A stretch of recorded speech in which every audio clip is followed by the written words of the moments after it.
At ngayon, ang inyong tagapagbalita.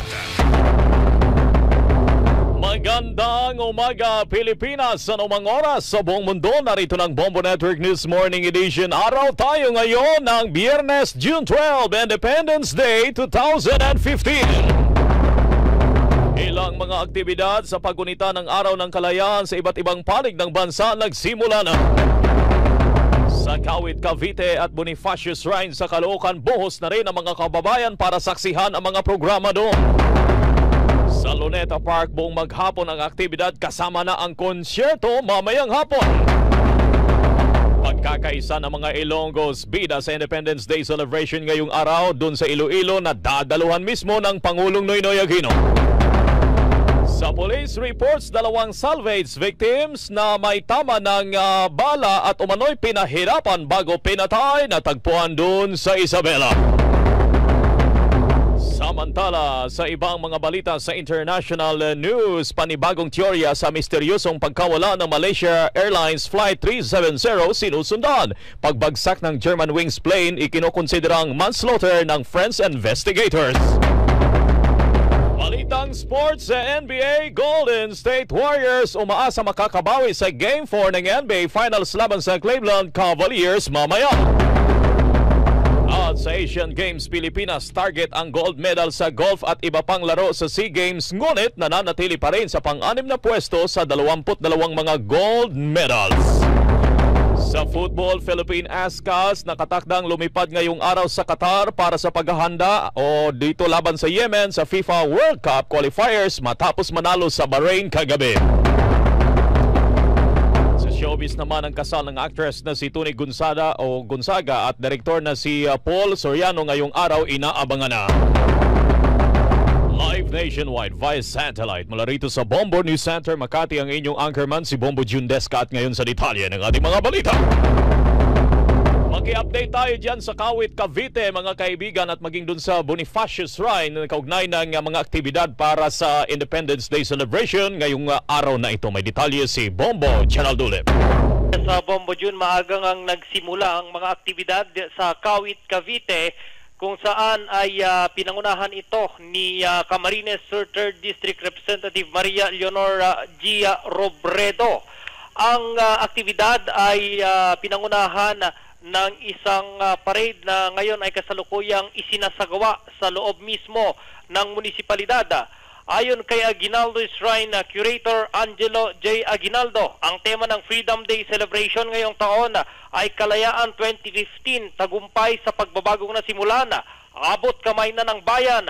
Nagumpisa ang activity sa traditional wreath laying kung saan nakahimlay si dating Emilio Aguinaldo, ang unang Pangulo ng Republika ng Pilipinas.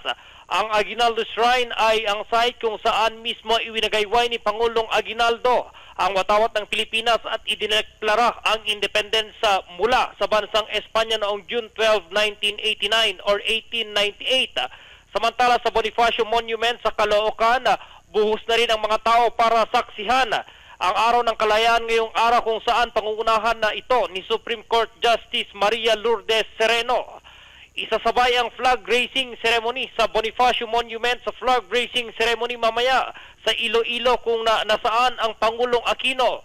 Una nang sinabi ni Pangulong Aquino na Iloilo ang napili nito ngayong taon para kilalanin ang ibang lugar o ibang bahagi ng bansa na nakisali sa revolusyon. Samantala sa Kabuuan, Bombo June, ayon sa Armed Forces of the Philippines at Philippine National Police, payapa at wala pang banta sa bansa ang pagdiriwang ng Independence Day ngayong araw. Umaasang mga otoridad na magiging maayos ang pagdiriwang hanggang matapos ito ngayong araw. Para sa Bombo Network News, Bombo Gerald B. Ulep. Para sa Pambansang Radyo ng Pilipinas, Basta Radyo, Bombo!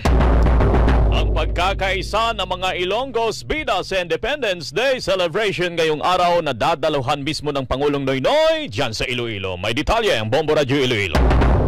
All set na ang lahat ngayong araw sa selebrasyon ng Independence Day sa Iloilo. Alas 8 ngayong umaga ay pangungunahan ni Pangulong Benigno Aquino III ang flag raising ceremony sa bayan ng Santa Barbara, Iloilo, ang lugar kung saan itinaas ang bandila ng bansa sa labas ng Metro Manila sa pangunguna ng Ilonggo na si General Martin Delgado. Pagkatapos ay dediretso ang Pangulo sa bagong renovate na Old Iloilo Provincial Capital o Casa Real de Iloilo para sa tradisyonal na ceremonial wine toasting event o Vandenure. Todo higpit na rin ang ipinapatupad na seguridad sa pangunguna ng 3,000 na miyembro ng PNP mula sa Iloilo City Police Office o ICPO at Iloilo Police Provincial Office o IPPO. Kahapon pa lamang ay nagpasalamat na sina Iloilo Governor Arthur Defensor Sr. at Iloilo City Mayor Jed Patrick Mabilog kay Pangulong Aquino sa pagkakapili sa Iloilo na pagdarausan ng ika-117th Independence Day celebration.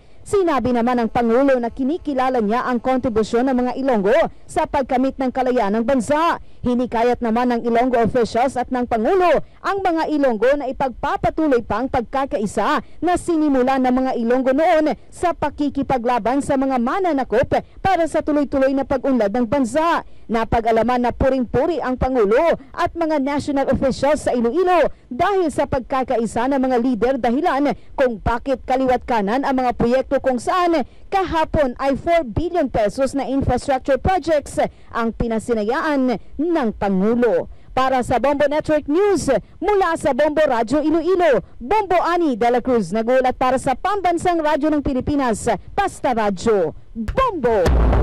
Kaugnay ng balitang yan, nandun din sa Iloilo si Bombo Raymond Tinasa. Bombo Raymond.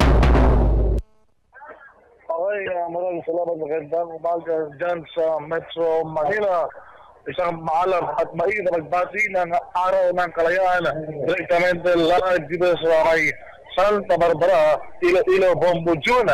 At mga sandali ito ay usap na tayo para sa panguna ng Pangulong Aquino ng mga events at mga aktibidad na may kinalaman sa pagdiriwang ng araw ng ating kasarilan.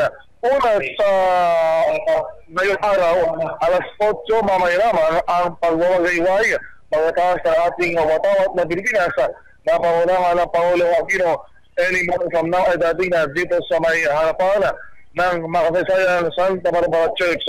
At makatapos lang, bandang alas 10 ng umaga, i-assure yung mga diplomatiko, mga piling-piling mga bisita para sa magsagawa ng tradisyonal na Van de Honor mamaya alas 10 yan ng umaga. So ngayon ay halos mapuno na itong quadrangle. Ito ay nasa gitna ng Santa Barbara Town Hall at ng Santa Barbara Plaza at yung historical site, yung deklaradong National Historical Landmark na itong Santa Barbara Church, Bombo June, na kung saan niya ay unang iwagayway ang ating katawat sa labas ng Luzon matapos ang revolusyon noong mga 1898, Bombo June. So, kilala sa mga ating mga nakikita ay yung mayor ng Santa Barbara, si Mayor Superficial at mga miyembro opisyal ng National Historical Institute, Bombo June, mga meron kakataruhan dyan, Bombo June. Bombo Raymond, ano yan, alas 8 mamaya inaasa, yung pinaka-ano mismo, yung pinaka-aktibidad yan? Alas 8 ba? 8, imponto, simultaneous na pagtataas ng watawat ng Pilipinas, Bombo June. So dito magsimula yung queue o sundan na yung mga bayan sa buong Pilipinas. Okay, so after that, meron pang mga programa at inasa natin yung pagbati at mensahe ng Pangulong Aquino para sa ating pagdiriwang ngayong taon. Bagamat nagpatigid na siya sa kanyang mensahe na sana ay meron daw hamon yung mga bayani ng revolusyon na makiambag, imbes na maggila sa mga kapabilitino para daw tungo sa ating kauswagan o sa ating panita ay kaularan. So, yun yung kaya patigin na mensahe para sa ating pagdiriwang ito ang Bombo June. Okay, so alas 8 mamaya, abangan dito sa Bombo Radio Philippines Nationwide sapagkat mga kaibigan, ilalive po natin ang kaganapan dyan sa lungsod ng Iloilo kung saan doon mismo ang Pangulong Noynoy Aquino at mismong mensahe ng Pangulong Noynoy Aquino live dito sa Bombo Radio Philippines. Bombo Raymond? That's right. Actually, dalawang presidente, yung aking naman dito sa pagdiriwang ngayong taon. Una, itong si Pangulo Aquino at pangalawa si CEO at President ng Bombo de Philippines. Si Dr. Heli Cuete na kasama sa mga pinipiling guest sa Pandino. So, yun yung ating nagagawing special coverage mamaya at kasama na yung mga miyembro ng diplomatic community. So, tama dyan, tayo kayo mamaya sa ating katuloy ng special coverage. Direct Mendel live mula pa rin sa Santa Barbara. Bombo Raymond Ginasa Regulat para sa Pambansang Radyo ng Pilipinas, basta radyo. Bombo!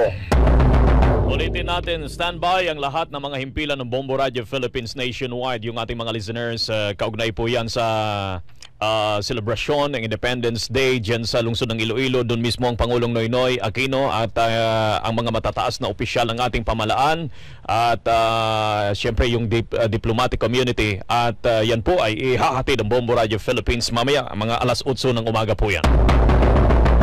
Mismo si Pangulong Noynoy Aquino na ang nagkumpirmang kakausapin rin ito si Senador Chis Escudero kaugnay ng nalalapit na 2016 presidential elections. Habang nasa Iloilo, sinabi ni Pangulong Aquino na marami pa itong kukonsultahin bago ang kanyang pag-anunsyo kung sino ang kanyang susuportahan na kandidato sa darating na pampanguluhang halalan.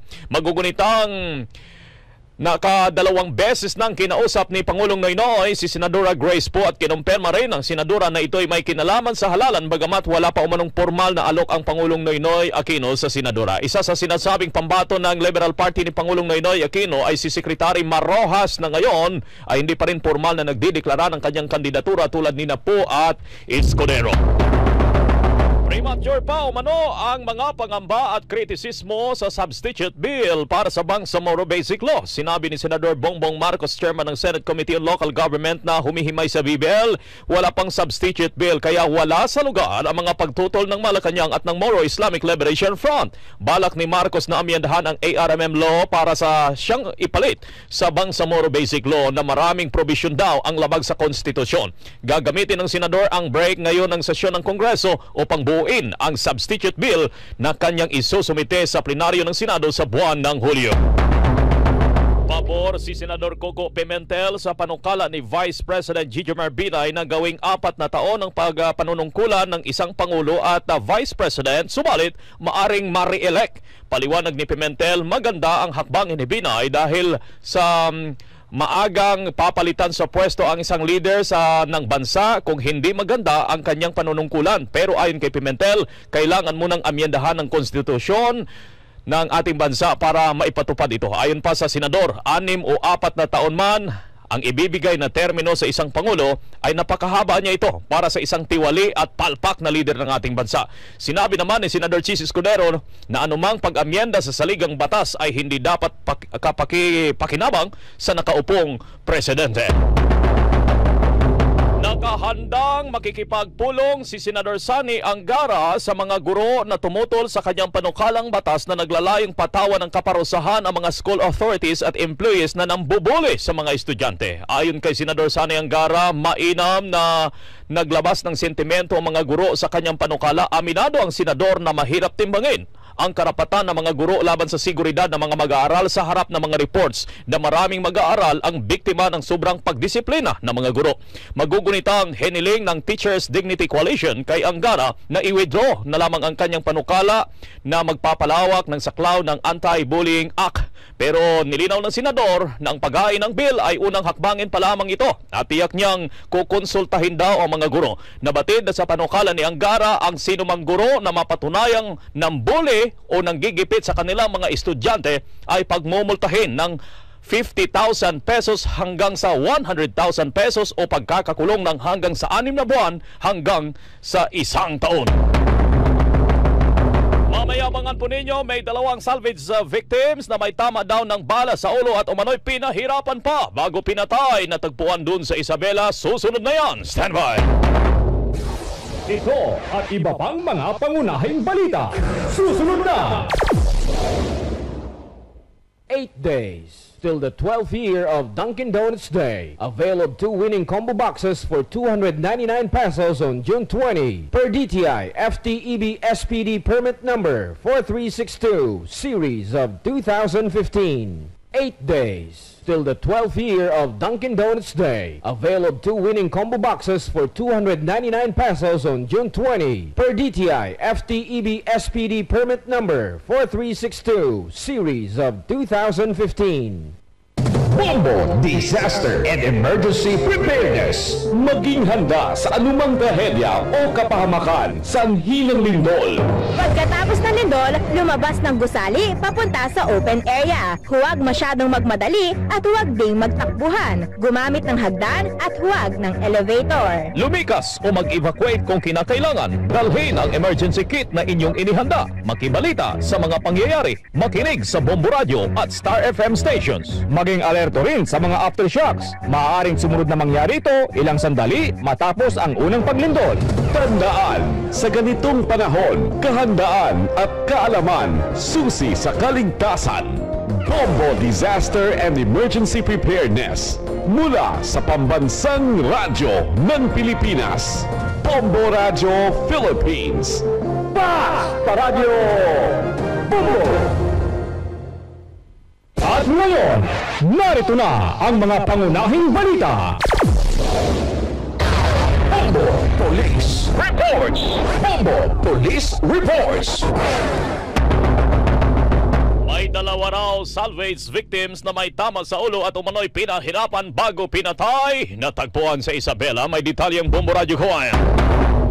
Kapwa nagtamo ng tama ng bala ng baril sa ulo ang natagpo ang dalawang bangkay ng lalaki sa magkahiwalay na lugar dito sa Isabela. Nagtungo ang mga kasapi ng San Pablo Police Station sa Balacayo, San Pablo, Isabela makaraang matanggap ang balita mula sa isang concerned citizen na may nakitang bangkay. Ang biktima ay nagtamo ng tama ng bala ng baril sa kanyang ulo at kanang mata bukod pa sa nakagapos ang kamay at paa. Walang damit at nakasuot lamang ng saplot panlalaki. Pinaniniwalaan na pinahirapan bago pinatay. Samantala, nagtamo naman ng tama ng bala ng baril sa ulo at dibdib ang natagpuang bangkay na isa pang lalaki na hinihinalang biktima rin ng salvaging sa barangay Nakar, San Guillermo, Isabela. Ang biktima ay may nakasuot lamang ng saplot panlalaki, natakpan ang mata at nabusalan din ang bibig ng biktima. Inihayag ni Police Senior Inspector Jerry Valdez, hepe ng San Guillermo Police Station, naniniwala siyang itinapon lamang ang biktima sa nasabing lugar. Mula sa Bombo Radio Kawayan para sa Bombo Network News, Bombo Estrella Estolas nagulat para sa Pambansang Radyo ng Pilipinas, Basta Radio Bombo! Meron daw na marel na barangay Kagawad dyan sa Bicol Region, may detalyeng Bombo Radio Naga. Kritikal ang isang lalaki matapos pagbabarili ng isang barangay kagawad sa barangay Del Valle, San Antonio, Quezon. Kinilala ang biktima na si Apolinario Dominguez Jr., 60 anyos ng Pasakaw, Camarines Sur. Sa nagkalap na impormasyon ng Bombo Radio Naga, nabatid na habang nagpuputol ng kahoy si Dominguez nang biglang dumating ang isang kagawad na kinilala sa pangalang Santo Rosales, 39 anyos. Bigla na lang pinagbabaril ng sospek ang biktima hanggang sa maubusan ito ng bala. Nagtamo ng tama ng bala ng baril ang biktima sa iba't ibang bahagi ng kanyang katawan. Agad na dinala sa ospital ang biktima habang agad ring tumakas ang salarin matapos ang nasabing insidente. Sa ngayon, patuloy pa rin ang ginagawang investigasyon ng mga otoridad habang pinaghahanap na rin ang sospek para masampahan ng karampatang kaso. Para sa Bombo Network News, mula sa Bombo Radio Naga, Bombo Jordan Balsi nag-uulat para sa Pambansang Radyo ng Pilipinas. Basta Radio, Bombo! 20 minuto na makalipas ang alas 7 ng umaga. Samantala sa ibang mga balita naman, kasabay ng pagdiriwang ng ika-117 taon ng pagdiriwang ng kasarinlan ng Pilipinas ay nahack ang website ng National Historical Commission of the Philippines.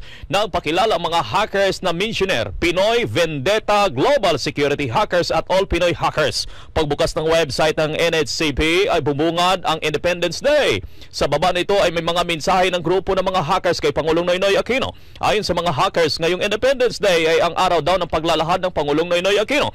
Nais ng mga hackers na malaman ang kahihinatnan ng kanyang kampanya para sa tuwid na daan at malaman ang kalagayan ng sambayan ng Pilipino. Kinumpirma ni China's Ambassador Zhao Jinhua na dadalo ito ngayong araw sa pagdiriwang ng ika-117 taong selebrasyon ng kasarinlan ng Pilipinas sa Iloilo. Kinumpirma ito ng China's Embassy spokesman na si Li Jingxiao matapos ang naudlot na pagdalo sa Advanced Independence Day celebration sa Manila ng Filipino-Chinese businessmen noong Lunes. Nabatid na hindi dumalo ang ambassador dahil marami umanong Chinese national ang nasaktan sa pahayag ng Pangulong Noynoy Aquino kung saan hinalintulad niya ang hakbangin ng China sa West Philippine Sea sa Nazi imperialism. Ginawa ito ng Pangulo sa isang talumpati sa harap ng Japanese business leaders sa Tokyo, Japan sa sidelines ng kanyang state visit sa naturang bansa. Pinagbabayad ng 8.3 million pesos ang subcontractor ng Kentex Manufacturing Corporation, ang pabrika ng tsinelas sa Valenzuela City noong Mayo 13 kung saan nasunog at ikinamatay ng 72 katao. Ayon kay Labor Secretary Rosalinda Baldos, kailangang magbayad ng CJC Manpower Services para sa mga hindi pa nabayarang benepisyo ng 79 na mga manggagawa. Napag-alamang mas mataas ng 1 million pesos ang multa sa inisyal na pagtaya ng Department of Labor and Employment. Natuklasan ng DOLE kasi na lumabag ang CJC sa ilang paglabag sa batas gaya ng mas mababang sahod sa minimum wages, hindi pagbayad ng COLA, 13-month pay para sa taong 2014, hindi pagbayad ng holiday pay at special holiday premium. Illegal din ang pagkaltas daw ng cash band na 100 pesos kada linggo at non-membership ng mga empleyado at hindi pag-remit ng social o itong SSS. Maging ang PhilHealth at Pag-ibig Fund sa kabila ng pagkaltas sa kanila o dun sa sahod ng mga manggagawa. Samantala naman, Bombo Balitang OFW. Balitang OFW. OFW. meron daw tayong kababayan na tumalon sa flyover doon sa Malaysia, patay. May detalye ang Bombo Radio Coronadal. Patay ang isang di pa nakilalang Pinay OFW matapos na tumalon umano sa flyover ng airport sa bansang Malaysia. Ito ang impormasyon na ipinaabot ni Bombo Correspondent Boyet Foro sa Bombo Radio Coronadal. Ayon kay Foro, tubong Pangasinan ang nasabing Pinay worker na hindi pa pinangalanan. Nabatid na may nagkakita mismo ng tumalon sa flyover ng airport ng Pinay at nang bumagsak, agad na binawian ng buhay. Sa ngayon, inaalam pa ng Malaysian Police ang dahilan ng Pinay sa ginawang pagpapatiwagal. Aalamin din kung may kaugnayan sa trabaho nito sa nabanggit na bansa ang pagkakamatay ng biktima. Yan ang balita mula sa Bombo Radio Coronadal. Para sa Bombo Network News, Bombo Bing Pireño ang daya nag-uulat para sa Pambansang Radyo ng Pilipinas. Basta Radyo, Bombo! Sa Cebu, ang aktibidad sa paggunita ng Araw ng Kalayaan ay paraw daw yan sa mga nasira sa lindol dun sa Visayas area. May detalye ang Bombo Radio Cebu. Magsasagawa ng Solidarity Run ngayong araw ang lungsod ng Cebu na sasalihan ng iba't ibang runners kasabay sa pagdiriwang ng bansa sa ika-117th Independence Day. Nabatid na ang kikitain sa nasabing Solidarity Run ay idadagdag sa pondo na nalikom ng lokal na pamahalaan ng lungsod sa pagpapatayo sa bagong gusali ng Cebu City Medical Center na labis na nasira makaraang niyanig ng 7.2 magnitude na lindol ang lalawigan noong taong 2013. Sa ngayon ay patuloy na pansamantalang ginagamit ng pamunuan ng CCMC ang opisina ng Bureau of Fire ng lungsod upang patuloy na makapagbigay ng serbisyo sa publiko. Maliban dito, ayon kay Cebu City Information Officer Eli Espina na may iba't iba pang mga aktibidad na isasagawa ang lokal na pamahalaan ng lalawigan ng Cebu sa paggunita sa makasaysayang araw na ito, tulad na lamang ng feeding program, civic military parade at ang Kalayaan Job Fair kung saan aabot sa 16,953 na trabaho ang iaalok ng Department of Labor and Employment o DOLE 7 kasama ang Department of Manpower Development and Placement o DMDP. Kasabay din dito ang pagbigay parangal sa ilang kawani ng lungsod ng Bugo at ilang pulisya na nakarescue sa mga minong de edad na naging biktima sa human trafficking at iba pang krimen. Ngayong umaga ay isasagawa rin ng pulisya ang simultaneous flag ceremony sa buong probinsya ng Cebu at magkakaroon naman sila ng parada sa alas 3 ngayong hapon. Siniguro din ng pulisya na naka-alerto sila para sa seguridad ng publiko na makikiisa sa pagdiriwang at pinayuhan din ito sa pagdala ng proteksyon para sa sarili upang gawing panangga sa sikat ng araw at posibleng pag-ulan. Yan ang balita mula dito sa Bombo Radio Cebu. Para sa Bombo Network News, Bombo Chandy de Silya. Para sa Pambansang Radyo ng Pilipinas, Basta Radio, Bombo! Mula dyan sa Cebu, makibalita tayo dyan sa Rizal Park sa Luneta. Kaugnay pa rin ng Independence Day celebration direktamente live. Mula dyan sa Luneta, nandun si Bombo Jovi Galang. Bombo Jov! Yes, Bombo Jun, at all set na dito ang gagawing flag raising ceremony. Napangunuhan mismo dito si Vice President Jejo Binay. At dito nga, marami ng mga tao ang nakapaligid dito sa may flagpole nitong Luneta Park.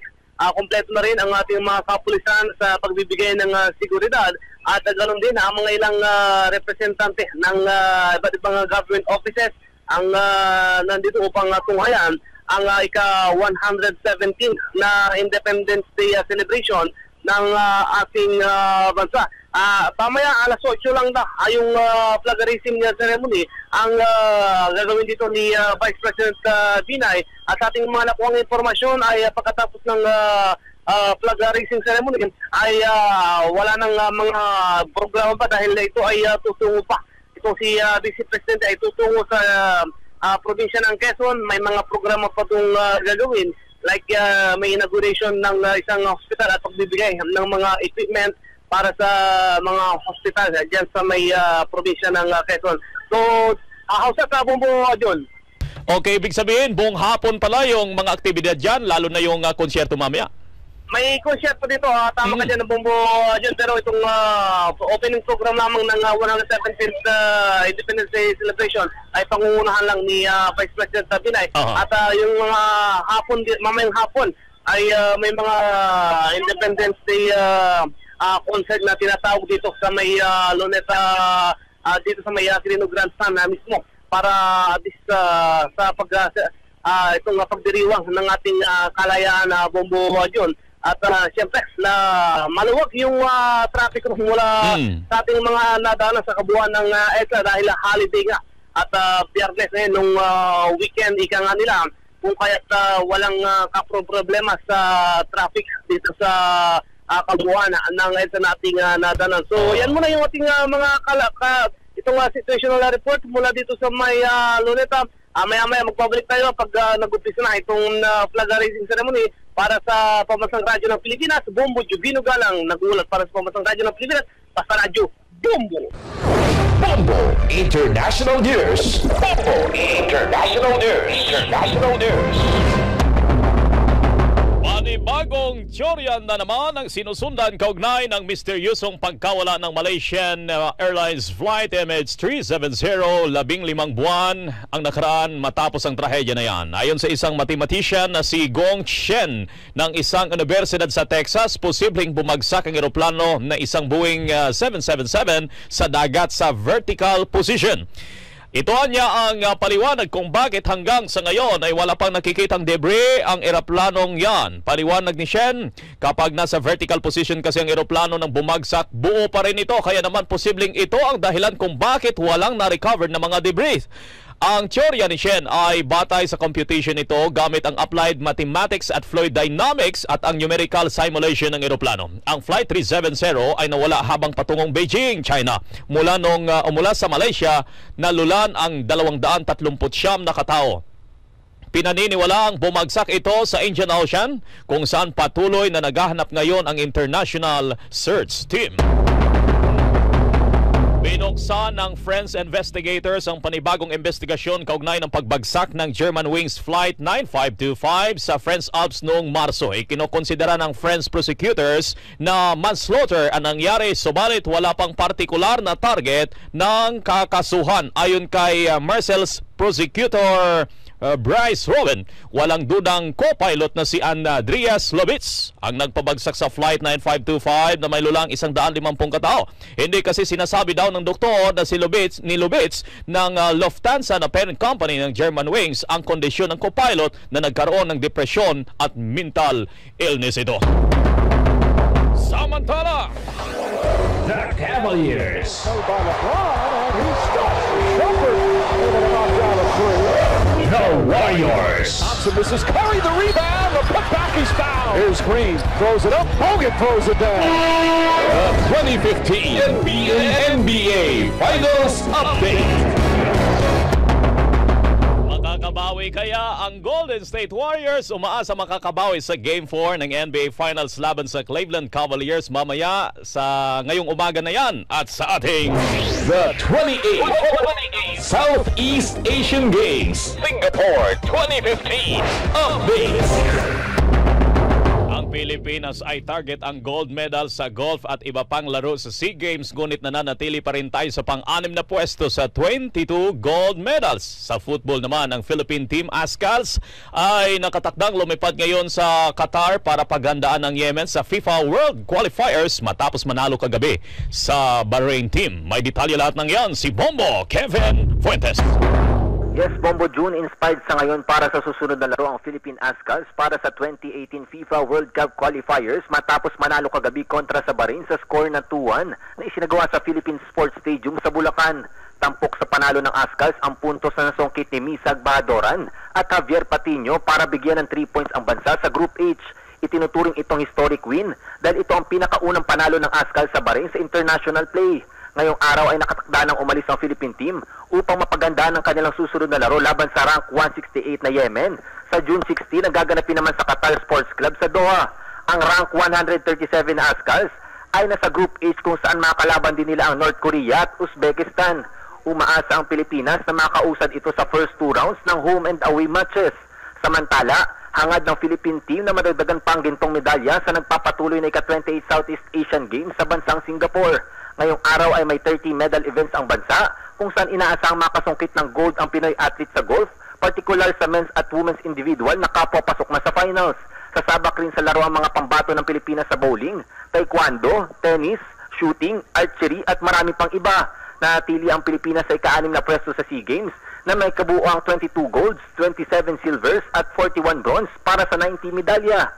Sa kabilang dako, sinigurado ng Golden State Warriors na kukunin nila ang panalo sa Game 4 ng NBA Finals kontra sa Cleveland Cavaliers. Ayon kay Warriors MVP na si Stephen Curry, naniniwala silang na maitatabla nila ang serye sa 2-2. Iginit pa ni Curry na kailangan niyang hanapin ang kanyang rhythm at maging handa sa laro ngayong araw. Una rito, may 2-1 lead na ang Cavs laban sa Warriors. Samantala, nakarecover na sa Cavaliers si guard Matthew De La Vedova matapos ma-hospital dahil sa dehydration. Ayon kay De La Vedova, hindi lilimitahan ang kanyang minuto sa laro laban sa Warriors. Bentahe ngayon ang Cavs dahil hawak pa rin nilang home court advantage sa Game 4. Sinabi naman ni NBA superstar LeBron James na gagawin pa rin nila ang lahat kahit naharap sila sa mga injuries. Ngunit ayon kay James, hindi siya nangako na may bibigay niya ang inaasam na kampyonato sa Cavs. Nakatakdang magsimula ang laro ngayong araw ng Cavs at Warriors ganap alas 9 ng umaga sa Quicken Loans Arena sa Ohio. Para sa Bombo Network News, Bombo Kevin Fuentes nag-uulat para sa Pambansang Radyo ng Pilipinas. Basta Radio, Bombo! Sa SEA Games pa rin mga kaibigan, humihingi ngayon ng paliwanag ang chairman ng Philippine Sports Commission na si Richie Garcia sa Philippine Amateur Swimming Association hinggil sa nangyaring performance ng 2 Pinoy divers na lumaban sa Southeast Asian Games sa Singapore. Kapansin-pansin kasi sa video na hindi nagawa ng tama ng 2 Pinoy ang pag-dive sa men's 3-meter springboard sa sports na swimming na yan. Actually, makikita nyo sa video natin ngayon yung performance ng ating mga kababayan na yan. Kinilala sila na sina John David Pahuyo at John Fabriga.